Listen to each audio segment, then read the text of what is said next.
Anthrax Island. Operation Vegetarian. Churchill's secret chemical war against German civilians.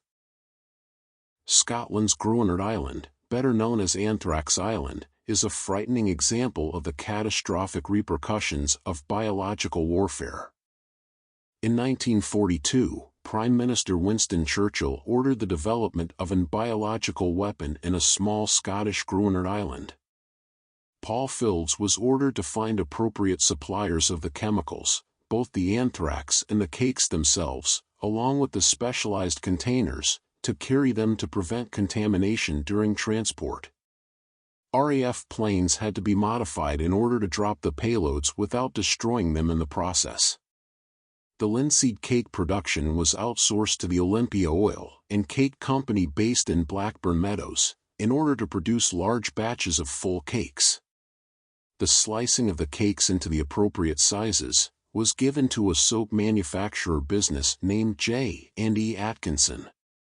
They were contracted to cut cakes into sizes of 2.5 centimeters and 10 grams and on the order of 180,000 to 250,000 pieces per week, with a final goal of 5,273,400 anthrax cakes by the end date of April 1943. The plan was to kill several million Germans.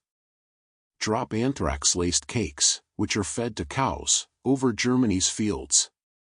If the livestock then ate the infected food, the infection would be passed on to any humans that consumed the meat.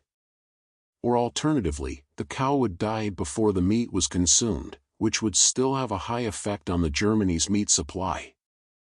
Once the Germans realized their meat was infected, even eating non-infected meat would be met with suspicion and fear. Operation Vegetarian, needed in testing ground. Scotland's Groenland Island was the ideal location. The island was purchased from the owner for £500, and the government vowed to return the land to the original owner, or the owner's descendants, for the same price when it was deemed safe. Portadown designated the island Base X, and the testing of Operation Vegetarian began in 1942. With the assistance of the British Navy, researchers brought 80 sheep to Groenland Island, where they were tethered down in groups. Anthrax bombs were then detonated near the sheep to determine if anthrax spores could survive the bombing. Researchers discovered that the sheep could survive only 3 days after being infected. All of the sheep were dead. The tests also concluded that anthrax spores could remain in the soil for decades. Additional tests took place on the island in the summer of 1942 and 1943, with a total of 22 anthrax bombs, releasing 300,000 billion spores, and killing an unknown amount of sheep in the name of biological warfare. The testing for Operation Vegetarian wasn't all smooth sailing. To dispose of the sheep carcasses, researchers gathered them into caves on Groenland Island, which were then bombed to bury to remains. However, the blast from the bombs unintentionally thrust some anthrax-infected carcasses out into the sea. It's said that 62 animals on the mainland, near Groenland Bay died, including 7 cattle, 2 horses, 3 cats, and over 20 local sheep, after a dog ate an infected Groenland Island carcass that washed ashore in 1943. Operation Vegetarian was ready for deployment by spring of 1944, and plans were drafted for the cakes to be dropped in the summer when German cattle would be grazing openly in the fields.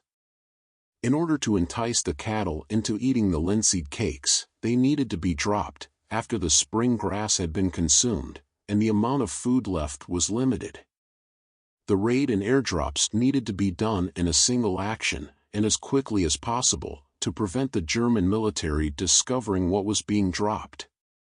Fields estimated that a flight path through Oldenburg and Hanover could be achieved in 18 minutes, and cover 60 miles of cattle grazing land.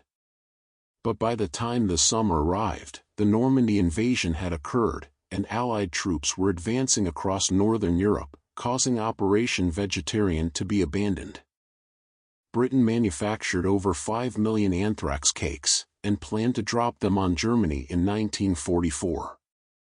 This would have caused many millions of German men, women, and children to suffer horrifying deaths. If the Churchill anthrax bioweapon had been used, the spread of the spores outside Germany would have been likely, and very dangerous, as the spores can persist in the soil for decades. It would have been impossible to clean up the contaminated areas.